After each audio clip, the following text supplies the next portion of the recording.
What's up with it? Y'all watching the Bay Bomber TV. And today we about to react to this video from Screen Queens. You know what I'm saying? The title of the video is DMX Wonders Drake bends over for his label owners. They killed DMX. That's the name of the video, you know what I'm saying? But it's looking like things getting bad for Drake, man. I wasn't expecting Drake to be in the hot seat right now, you know what I'm saying? There was alleged that like other people was about to get some heat pit on them, but it's looking like the heat on Drake, man. So maybe it's him, you know what I'm saying? But let's check out the video and see what they talking about. Why don't you like Drake? I don't like anything about Drake. Mom, I don't like his voice. I don't like what he talks about. I be trying to don't tell like his his face. face. I I don't like the way he walks, like nothing. I don't like his haircut. I might just let me shut up. They got this new breed of rapper that's paying DJs to play their shit, right? And, you know what I'm saying? They sucking the record label executives' dicks, and it's like there's too much of that going on. Y'all was friends. He was your little bro at one point. Y'all was.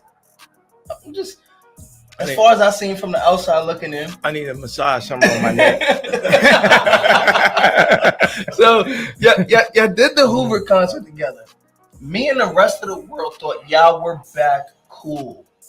It's high time we talk about how the late great DMX tried to tell everyone about Drake being a culture vulture and a puppet for his label owners. So Kendrick Lamar reportedly took inspiration for a few bars on his Drake diss track Euphoria from this viral DMX interview on The Breakfast Club, where he went off on Drake and made it clear that he didn't respect anything about him.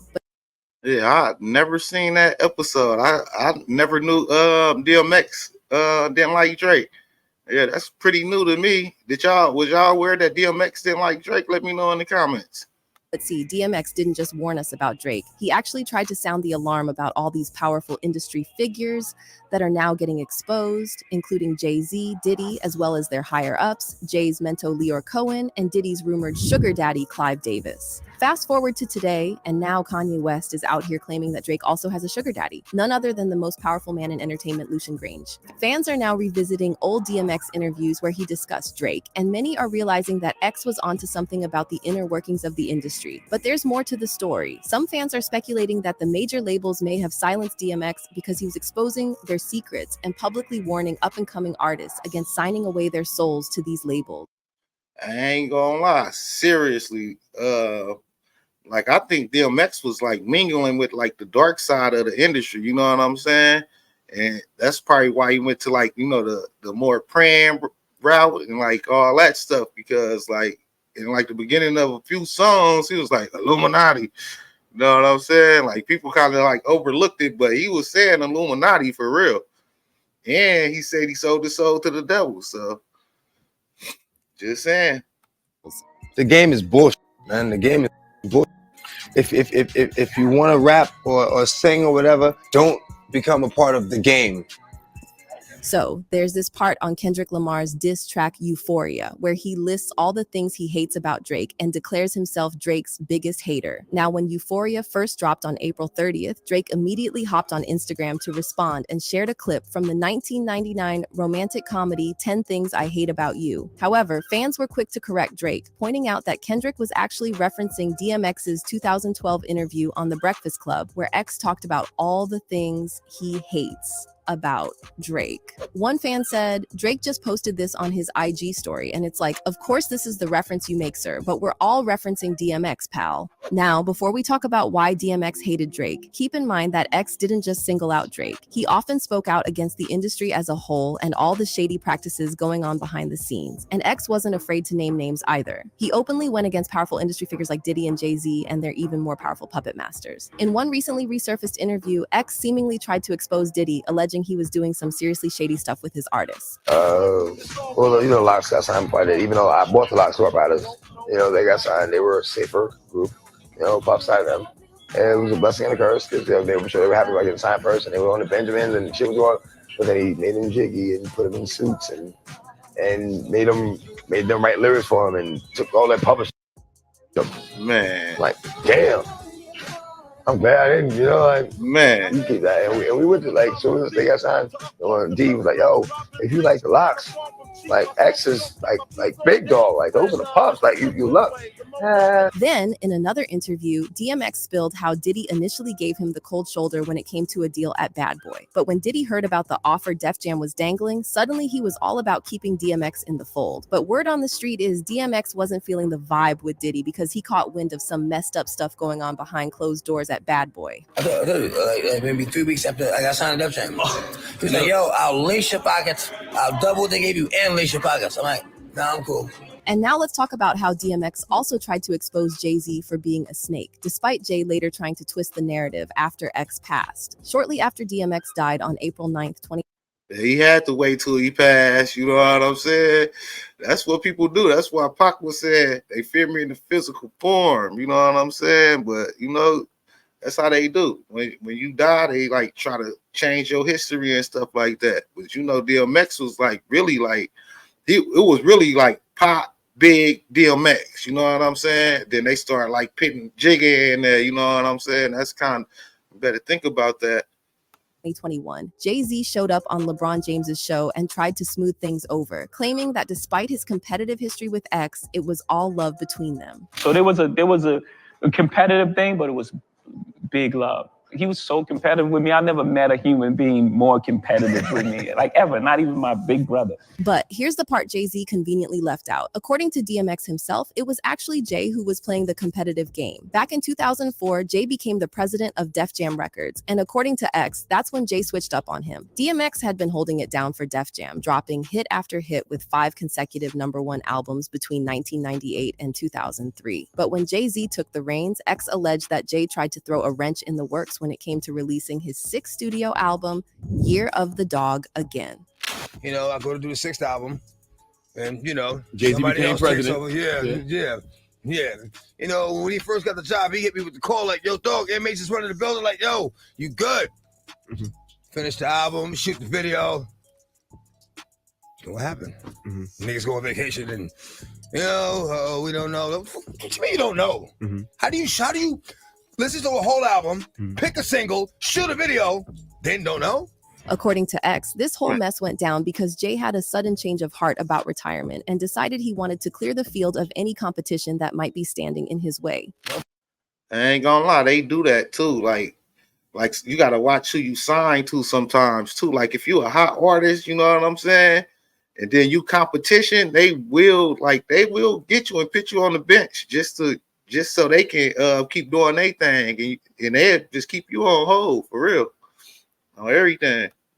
Yeah, I see what's really good. You're trying to eliminate the competition, you know, because at first you retire, you know, then get me off the label. Now you're back rapping again. Okay, man, I mean, it's all good.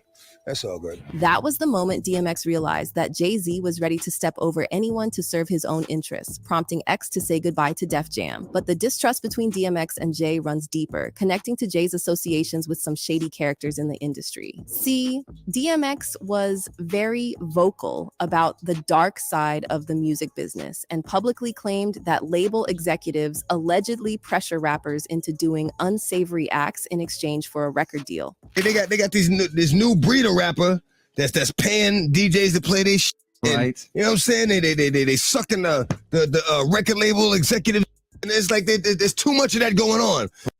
And these artists too that he talking about, like they will buy people's songs and buy people music, you know what I'm saying? So like they not really original either, you know what I'm saying? Like even Drake, you know, we know Drake like they bought dances from people and everything. So we know he not like making up this stuff. Like he probably not even that talented. He just like buying stuff. And we heard he got a ghostwriter. He's just a good actor and can rap them raps that the people be writing. You know what I'm saying? It's crazy. Right. You know what I'm saying? Let me be me. Let me be the artist that I am and just play my music. You know what I mean? Exactly. Now they want you all up under this, you know, sitting at the going to dinner with them and like that, and you know, all that favor for a favor shit. I don't get down like that. Look, I give you the music, you give my money. That's it. Also, back in 2005, DMX came out with a track called The Industry, where he pulled back the curtain on how the music business really operates. The game is bullshit, man. The game is fucking bullshit. If you want to rap or sing or whatever, don't become a part of the game. You know what? Listen to a song I called The Industry. And that pretty much explains, you know, saying what the shit is about. The industry. Man, it's not the same. The industry, it's not a fucking game. The industry, real niggas is dying to get in the industry just to find they don't fit in. The industry ain't what it used to be. The industry's trying to control the way you MC. They want you to dress like this and talk like that, but I'm going to dress like this and talk with the gap, the industry. Now, Jay-Z, on the other hand, he's been in the industry game since day one, and over time, there have been plenty of accusations flying around about him stabbing his friends and partners in the back. One of those folks is Dame Dash, the co-founder of Rockefeller, who made it public that he feels Jay turned his back on him when he started getting close with the industry higher-ups, like Leor Cohen. Cohen is the former president of Def Jam and a close friend of Jay-Z. In fact, Jay refers to Leor as his mentor. Now, Leor's been mixed up in a heap of drama over the years, and Dame didn't hold back, publicly slamming him as a culture vulture and accusing him of stirring up conflict to pit black artists and moguls against each other. But here's where it gets wild. In 2018, when Leor showed up on The Breakfast Club, he got into talking about the substance use crisis and expressed his sorrow over DMX's battles with addiction. However, when they asked him why he keeps signing artists who promote that lifestyle, Leor directly said that's just how the industry rolls. One of the biggest artists you ever had had a real bad drug problem, DMX. I'm so sad. It's the most dangerous. It's the most dangerous thing that's facing our society. So why sign an artist that would promote that? Because I already answered that question. You weren't paying attention. She asked me talent or issues, and I said talent. But I have to. I can't give up on people. Don't you think that's hypocritical though? You're saying it's opportunistic. Yeah. I got people to feed. I got a business to run. But that's not all. When X passed away, Leor took things to a whole new level and said some seriously disrespectful stuff at his funeral. DMX's memorial took place in Brooklyn on April 25th, 2021, and Leor was supposed to be there, but he couldn't even be bothered to show up in person. Instead, he sent in this bizarre recording where he called DMX a gremlin and said his passing wasn't a surprise to anyone. So the race against time was that we all know X is a gremlin and reckless and looking for a wall to crash into. X, if you listen to X, if you see X, this is his death is no surprise. If you listen to and you watched who and what X was. But there's someone else DMX never trusted, and you already know who I'm talking about. DMX and Drake were tangled up in beef for years before X's untimely passing, and X didn't hold back on how much he despised Drake. What about Drake? You like Drake?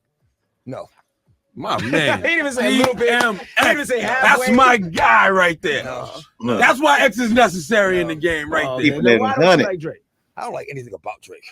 I don't like his voice. I don't like what he talks about. I don't. See, I be trying to I don't tell like his these face. I don't like the way he walks, like nothing. I don't like his haircut. I might just let me shut up. I'll just stop right there. Man. Damn it, man. No, but listen, that's why DMX is necessary. You know why? Because when you got these legendary hip, this is why the game has gotten so whack. You got legendary hip hop figures who just give these guys passes. Yeah. Who don't say anything. Who don't say it's okay. No dudes, nothing. It's okay to say, yo, this dude is whack. I think he's whack. It's okay to say that. There's too much politics. It's too much politics. You don't gotta act like you like something for what? Gulping and burping. Man. For those that don't know what that means, sucking, you know. They got it. Now, Drake never publicly responded to X, and instead, he worked behind the scenes to get on X's good side. He even personally reached out to X to sample his music on his 2016 album, Views. And while X gave props to Drake for reaching out before sampling him, people from X's inner circles have said that X never warmed up to Drake, and he allegedly had suspicions that Drake wasn't genuine and was possibly even trying to set him up. What's also interesting is that Drake was supposed to talk about squashing his beef with X on Drink Champs, but then the interview suddenly got scrapped. On April 12, 2021, 3 days after DMX died, Nor took to IG to announce Drake's interview on Drink Champs and claimed he and Drake's producer 40 helped squash the beef between Drake and DMX. Nor wrote, OVO Drink Champs loading. A lot of people don't know, but I squashed the beef between DMX and Drake through my boy 40, but we will save that for Drink Champs. Gotta big up OVO 40. However, the interview never saw the light of day. No one knows why they suddenly decided to pull the plug, and Drake and Nor never addressed the situation with DMX again. But now that Kendrick has put DMX's past beef with Drake in the spotlight, fans are saying it's crazy how X is being proven right. Not just about Drake, but the industry as a whole. One fan said, he let everybody know what the industry is about. A bunch of people selling their soul for a record deal, RIP DMX. And another one added, DMX knew exactly what time it is, and I feel the exact same way he felt about fake Drake. But what's your take on DMX and Drake beef? What do you think is the real reason X didn't trust Drake? Drop your thoughts in the comments and then check out this next. Man, that was a crazy video. Shout out to Screen Queens, man. Y'all go check out their YouTube channel. But yeah, I ain't gonna lie, Drake is kind of somewhat like a probably ain't saying it like that, but he's somewhat of a gatekeeper. You know what I'm saying? Like his features and everything, like he didn't like did features with people and getting them cracking. You know what I'm saying? A Drake feature will blow you up. You know what I'm saying? So somewhat he do got like gatekeeping power. You know what I'm saying?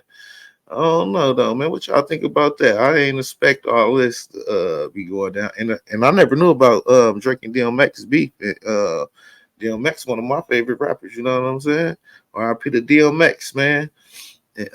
Till next time, you know what I'm saying? Like, share, and subscribe, and don't forget to comment too. Let me know what y'all think about this situation.